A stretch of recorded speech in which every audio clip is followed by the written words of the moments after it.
아직 유명희 본부장이 사퇴도 하지 않았는데 나이지리아 후보 오콘조 이웰라는 이미 WTO 총장 당선인 행세를 하고 있습니다. 그녀는 이미 세계 각국에서 마치 WTO 사무총장이 전할 메시지들을 보내고 있고 심지어 한국의 문재인 대통령에까지 고마움을 표시한 것으로 알려지면서 충격을 주고 있습니다. 나이지리아 후보 오콘조 이웰라가 이렇게 당선을 확신하고 있는 이유는 바로 미국이 트럼프 때나 한국을 지지했지 새로 취임한 바이든 대통령은 한국이 아닌 자신을 지지할 것이라고 생각하고 있기 때문이었습니다. 자, 그런데 이는 착각이었습니다. 나이지리아 혼자만의 큰 착각이었죠. WTO 사무총장 선거 마지막 단계에서는 164개 회원국의 의견이 만장일치로 할 때만 통과되기 때문에 해마다 WTO에 가장 많은 분담금을 지급하며 절대적인 영향력을 지닌 미국이 반대한다면 불가능한 일입니다. 실제로 이미 1년 전부터 미국이 보이콧하는 바람에 WTO의 핵심인 WTO 상소기구의 기능이 마비되어 버리며 제 역할을 하지도 못하고 있습니다. 외신들은 트럼프 행정부가 WTO에서 중국의 영향력이 커지는 것을 막기 위해서 한국의 유명희 후보 지지를 선언했다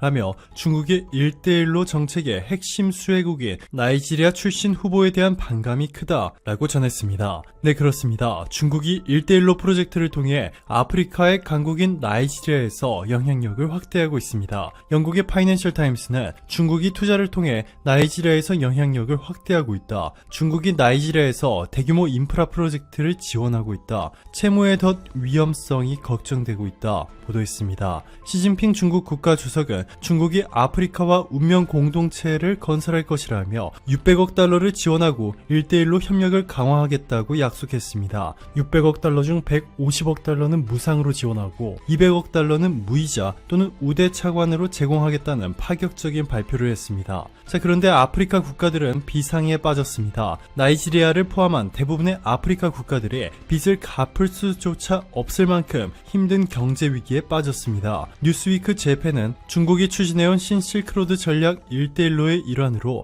막대한 중국 돈을 끌어쓴 아프리카 국가들이 신종 코로나 바이러스 감염증 여파로 중국의 막대한 부채를 갚지 못해 디폴트 리스크에 노출되고 있다. 중국의 빚을 진 채 갚지 못한 아프리카 국가들이 중국의 속국으로 전락하지 않을까 하는 우려가 제기되고 있는 상황이다. 보도했습니다. 이렇게 중국의 채무 함정에 빠져버린 아프리카 국가들은 중국이 말하는 대로 명령에 따를 수밖에 없는 상황이 되어버렸고 나이지리아의 오콘조 이웰라 후보가 WTO 사무총장으로 당선될 경우 중국이 WTO라는 국제기구에 영향력을 행사하기 수월해지는 상황입니다. 심지어 세계은행 부총재를 역임한 미국의 경제학자죠. 조지 스티글리츠 교수가 조 바이든 대통령에게 서한을 통해 오콘조 이웰라 후보가 많은 미국인이 세계 무역에 품은 우려에 충분히 주의를 기울일 수 있는 지도자이며 WTO의 개혁을 주도할 수 있는 인물이다 라고 전한 것이 알려지면서 오콘조 이웰라의 입꼬리는 점점 더 올라갔습니다.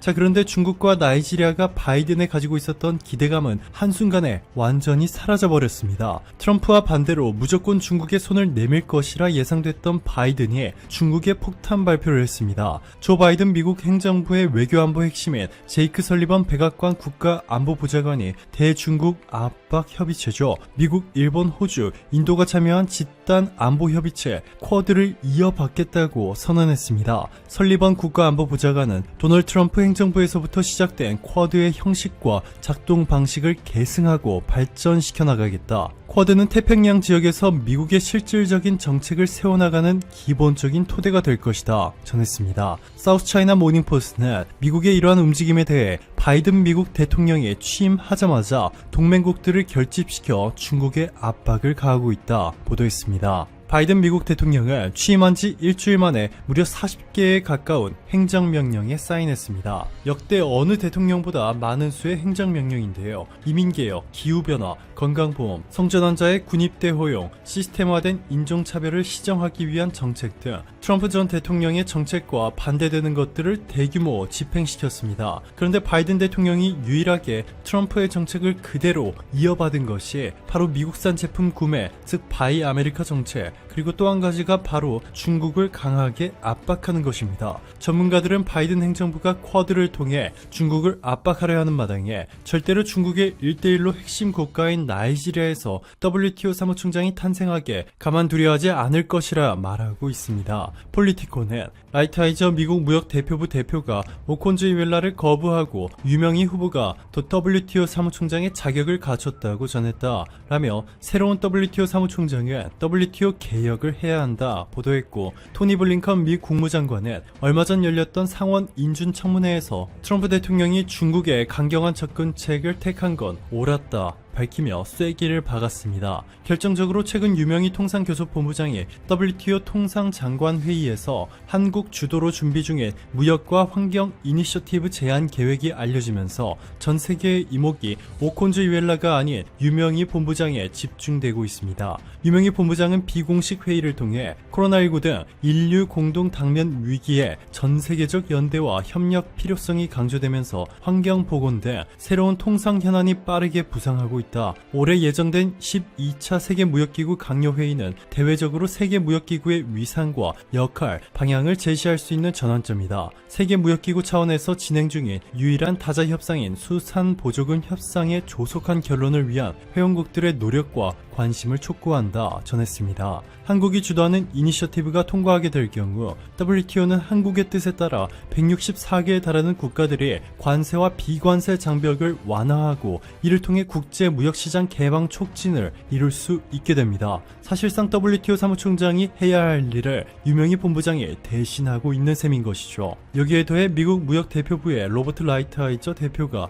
오콘조 이웰라 후보의 경험이 너무 부족하다 라며 한국의 통상교섭본부 수장으로서 한국이 아시아 최초로 중남미 5개국, 이스라엘 등을 포함해 이미 수많은 FTA 체결을 주도하고 WTO가 혁신적으로 개선하기 위해서 필요한 점들을 정확하게 지적하고 빠르게 시행에 옮기는 추진력까지 보여주고 있는 유명희 본부장과는 달리 오콘조 이웰라의 경험은 초라하다는 것입니다. 미국뿐만이 아닙니다. 한국의 대기업들이 대규모 공장 증설을 통해 GDP와 고용에 엄청난 기여를 하고 있는 유럽 국가들이죠. 체코, 슬로바키아 등의 국가들도 유명희 본부장을 지지하고 있고, 아시아 국가들과 중남미 국가들까지 한국의 유 본부장이 WTO 사무총장이 되기를 바란다는 뜻을 공식화하고 있습니다. WTO 3, 4대 사무총장 선거 당시에 최종 후보에 올라왔던 뉴질랜드 마이크 무어 후보와 태국의 수파차이 파니치파티 후보가 3년씩 나눠 맡았듯 이번에도 오콘조 이웰라 후보와 유명희 본부장이 3년씩 나눌 가능성도 제기되고 있습니다.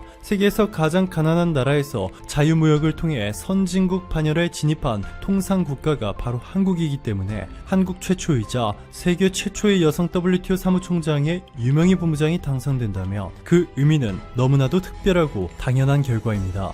오늘도 감사합니다. 최고로 멋진 하루 보내시길 바랄게요.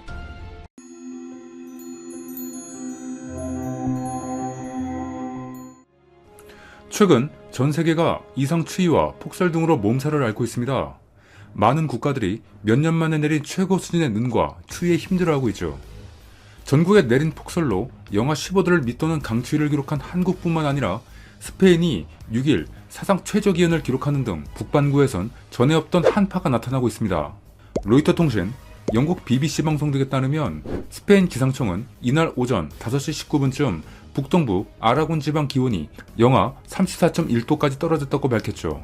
영국 기상청은 스코틀랜드에 폭설과 강추위가 닥칠 것이라며 황색 경보를 발령했으며 스코틀랜드 북부 하일랜드에선 이날 기온이 영하 12.3도를 기록하기도 했습니다. 중국 베이징 기상국은 베이징 기온이 지난 1966년 이후 최저치인 영하 19.6도를 보이면서 한파 청색 경보를 발령했습니다. 또한 추위로 유명한 러시아의 로만 빌판드 기상청장은 전날 우랄 지역의 기온이 기존보다 훨씬 낮다며 야간 기온은 영하 25도에서 30도로 평년보다 5에서 10도 낮아질 것이라고 밝혔습니다. 일본도 사흘째 1m가 넘는 기록적인 폭설이 쏟아지면서 피해가 속출했었죠. 도쿄와 북부 니가타현을 잇는 간선도로에선 1000대가 넘는 차량이 정체를 빚어 운전자들은 오도 가지 못한 채 꼬박 밤을 새워야 했죠. 한국도 지난 8일 가야산이 영하 19.5도를 기록하는 등 전국에 영하 17도에서 11도의 맹추위가 덮쳤습니다. 기상청은 이번 추위의 원인에 대해 북극, 바렌츠, 카라헬을 중심으로 얼음 면적이 작고 기온이 높은 음의 북극 진동이 나타난 것으로 보고 있습니다. 북극의 온난화로 북극 진동 지수가 바뀌면서 대기 상층의 제트기류가 약해지면서 북극의 찬 공기가 내려와 동아시아에 한파 현상이 나타났다고 보는 것입니다. 특히 한반도에 내려온 이번 추위는 폭설을 동반했으며 이는 도로 위의 모든 것을 덮어버렸죠. 갑작스러운 대량의 눈으로 인해 도로 위가 마비되면서 차들은 정체가 되었고 제설 또한 동시에 이루어졌지만 시민들의 불편은 이루 말할 수 없었죠. 그리고 결국 차를 두고 집에 귀가하는 상황도 속출했으며 경사가 조금만 높아도 더 이상 나아가지 못하고 미끄러져 내리며 더 많은 교통 문제를 야기하기도 했습니다. 신속하게 움직여야 하는 제설 차량도 갑자기 내리는 눈의 속도를 이기지 못하고 멈춰진 차들과 함께 서 있는 모습도 보여주기도 했습니다. 그런데 이런 상황에서 예외인 지역이 있었습니다. 그리고 이 지역을 지나는 차량들은 평소와 다름없는 모습을 보여줄 수 있어 눈길을 끌었습니다. 이 지역은 서울 성북구였습니다. 성북구의 도로에 분명히 눈이 내리고 있었는데 쌓이지 않는 신기한 마법 같은 모습을 보여줬죠. 도로 주변에는 눈이 쌓였지만 도로 위에는 눈이 쌓이지 않는 것이었습니다. 이 신기한 현상의 비밀은 바로 도로 밑에 설치된 열선에 있었습니다. 눈이 오자 열선에서 도로 위로 열을 발산해 눈들이 쌓이지 않고 녹아버리게 만들었던 것입니다. 사람들도 신기해하면서 다시 눈이 오면 가보겠다고 할 정도입니다. 이 도로 열선은 도로 포장면 7cm 아래에 열선을 매설해 눈이 많이 내릴 경우 온도 습도 센서를 통해 자체적으로 도로를 녹이는 구조로 되어 있습니다. 이번 폭설에 빙판길이 넘치던 상황에서 정말 획기적인 방법인 것입니다. 그런데 도로 위를 얼게 하지 않아 사고를 방지할 수 있게 한다는 것이 이 도로의 특징의 전부가 아닙니다. 바로 기존의 염화칼슘 등의 제설제를 사용하지 않아도 되어서 지나가는 차량 하부 등의 부식을 감소시킬 수 있으며 도로의 폐임 등 시설물의 가치 하락과 환경 오염도 막을 수 있는 효과도 있습니다. 하지만 기존에 없던 이 열선 도로에 우려를 표하는 사람들도 있었죠. 원래 전기 에너지는 열 에너지로 바꾸는 과정이 가장 많은 비용이 들어가는데 이를 감당할 수 있냐는 것입니다. 그리고 이것이 세금으로 운영되는데 아깝다는 반응이었습니다. 또한 따뜻한 열기로 고양이 등이 열선으로 몰려들어 오히려 사고 발생 가능성도 증가할 수 있다는 우려도 있었습니다. 하지만 이는 기우에 불과했습니다. 성북구청 설계 담당자의 말에 따르면 실제로 열선의 온도는 눈이 쌓이지 않을 정도의 온도만 제공한다고 합니다. 이 온도가 4도 정도라고 합니다. 그리고 센서로 운영되기에 눈이 오거나 도로가 얼 경우에만 작동한다고 합니다. 그리고 한국전력과의 계약을 통해 1년 중 겨울 시즌에만 전기를 들어오게 한다고 하죠. 결국 생각보다 적은 비용으로 시민들의 안전과 편의를 모두 챙길 수 있는 것이었습니다. 이를 본 누리꾼들은 열선 시스템을 서울 전역에 확대해달라, 세금이 아깝지 않다, 눈으로 도로가 얼어 발생하는 피해와 비교하면 이는 매우 경제적인 것 등의 반응을 보이며 극찬하기도 했습니다. 또한 성북구뿐만 아니라 서울 전역으로 확대해야 하는 것이 아니냐는 반응을 보였습니다. 그런데 왜 성북구에 많이 설치가 되었을까요? 이는 가파른 경사로가 많아서 사고가 다른 지역에 비해 자주 발생했기 때문입니다. 성북구는 총 17곳에 이 열선이 도로 바닥에 설치가 되어 있으며 추후 보행자나 아이, 노약자가 주로 다니는 경사로에 추가 설치할 계획이라고 밝혔습니다. 전반적으로 설치하고 유지하는 비용과 차량 사고로 인한 비용을 생각해보면 나쁘지 않은 선택인 것입니다. 무엇보다 제일 중요한 인명피해를 줄일 수 있으니까요. 하지만 설치 관계자의 말에 따르면 성북구 말고도 전국에 설치된 열선들이 중간에 끊기거나 고장나서 자동 시스템이 작동하지 않아 수동으로 조작을 해줘야 하는 곳도 존재하기에 아직 개선해야 할 부분도 있다고 하는군요. 하지만 그럼에도 이번 사태를 지나면서 전국적으로 점점 요청이 많아지고 있으며 그 수도 늘어갈 것이라 예상된다고 합니다. 이렇게 한국은 환경과 사람을 서로 보호하는 기존에 없거나 흔하지 않은 새로운 시스템들을 도로에 많이 적용해 나가고 있습니다. 이번 폭설처럼 갑작스러운 눈으로 인해 제설차가 빠르게 도달하기 힘든 지역을 대비하여 스마트 앱을 통해 원격 버튼을 누르면 스프링클러처럼 제설제 용액이 배출되는 제설제 자동 분사 시스템, 그리고 이 둘을 합쳐서 눈이 오면 센서가 감지해 자동으로 제설제를 분사하거나 열선까지 작동시키는 시스템도 도입 중에 있다고 하니 한국의 도로는 정말 좋은 환경으로 조성될 것으로 생각됩니다. 그런데 이러한 한국에 의해 현실화되는 첨단 시스템은 비단 이번 겨울 폭설로 유명해진 것이 아니라는 것이 밝혀졌습니다. 이미 한국의 이곳저곳에서 다양한 시스템들이 운영되고 있었고 해외 네티즌들은 이것을 보고 놀라고 있었습니다. 최근 해외 커뮤니티에는 한국의 도로 사진 한 장이 올라오면서 수많은 해외 네티즌들의 시선을 사로잡는 상황이 있었습니다. 바로 이 사진이죠. 해당 글쓴이는 한국은 고속도로 한가운데 태양광 패널이 있다. 그리고 그 아래에 자전거 도로가 있다고 언급했습니다. 그리고 자전거 운전자는 양측 차선과는 분리된 이 길의 패널 밑에서 햇빛을 피해서 안전하고 안정적으로 라이딩을 할 수 있다고 했죠. 또한 태양광으로 청정 에너지까지 생산할 수 있기에 만족도가 몇 개인지 모르겠다는 반응이었습니다. 이는 실제로 한국에 존재하고 있는 도로라고 하는데요. 찾아보니 세종시에서 대전시 유성구 방향으로 놓여있는 8차선 도로 중앙에 약 3.9m 폭의 자전거 길이 실제로 존재하고 있었습니다. 도로 한복판에 자전거 길이 있는 곳도 굉장히 특이하지만 총 8.8km 도로 중에 4.6km의 구간은 태양광 패널로 덮여 있었습니다. 총 7,502개의 패널이 설치되었다고 하며 해당 태양광 패널을 통해 연평균 2200MW가 넘는 전기를 생산해 세종 시내 가로등과 전광판 등에 사용되고 있다고 합니다. 이뿐만이 아니라 아산시 또한 도로 중간에 존재하는 것은 아니지만 무려 7.5km나 되는 자전거 도로에 태양광 패널을 설치해 우리나라 최대 태양광 자전거 도로를 보유하고 있습니다. 그리고 이곳의 도로에서 생산되는 전기는 연간 무려 22,774가구에 공급할 수 있는 양이라고 하죠. 이를 통해 자전거를 타는 시민들은 비나 햇빛을 피하는 용도로 사용할 수 있고 국가는 무공해 전기를 얻을 수 있는 것입니다. 사람과 환경을 실질적으로 보호하고 자원을 절약하는 모습까지 보여주고 있는 것입니다. 재미있는 사실은 유럽이나 미국, 일본 등의 국가들은 아직 이런 것들을 하지 못하고 있다는 것입니다. 그들은 도로 옆 바닥이나 고속도로 방음벽에 설치하는 등의 방법은 사용하고 있지만 한국처럼 자전거 도로를 설치하고 그 위에 태양광 패널을 위치하게 해 두 가지를 동시에 하는 국가는 없다고 합니다. 이렇게 석탄이나 석유와 같은 기존 화석 연료 등이 점점 고갈되어 가고 있고 환경 오염 문제도 심각해지고 있는 상황이기에 한국뿐만 아니라 전 세계적으로 바이오 에너지 개발에 힘을 쏟고 있는 상황에 한국의 이런 아이디어는 세계적으로도 인정받고 있습니다. 또한 도심지의 대기질 개선과 열섬 현상을 줄이기 위한 시스템도 눈길을 끌었습니다. 해외에서는 이 한 장의 사진이 이 시스템을 설명해 주었죠. 사진의 제목은 셀프 클리닝 로드 인 사우스 코리아, 한국의 자동 세척 도로였습니다. 우리가 흔히 보는 도로 중간 경계 표시에서 양옆으로 물이 자동으로 나오는 모습이죠. 사실 이것은 경기도 구리시가 미세먼지 저감을 위해 지난 2015년 7월에 설치하여 매일 새벽 2시부터 3시까지 1회씩 운영을 하고 있는 도로 자동 청소 시스템입니다. 이 또한 해외 SNS 사이트에 올라와서 많은 관심과 다양한 의견을 받기도 했죠. 도로 중앙에 제2홍수 분사 노즐 348개를 설치하여 노즐에서 나오는 물이 도로를 자동 청소하도록 하는 것이었습니다. 이 장치는 청소뿐만 아니라 한여름 뜨겁게 달궈진 도로를 물로 적셔서 온도를 낮추는 역할도 하고 있습니다. 구리시는 도로 자동 청소 시스템의 최첨단 분리막 공법으로 하수를 깨끗하게 정화하여 처리된 제2홍수를 사용하고 있습니다. 한여름에 시원한 물줄기가 양옆으로 자동으로 나오는 것, 정말 시원하겠네요. 이 시스템을 통해 친환경 물순환 도시로 거듭나겠다는 구리시의 모습을 다른 도시들도 눈여겨보고 있다고 하니 조만간 많이 보일 듯합니다. 한국은 이렇게 점점 한국만의 다양한 아이디어를 교통 등에 적용해 시민들의 안전과 편의를 위해 노력하고 있습니다.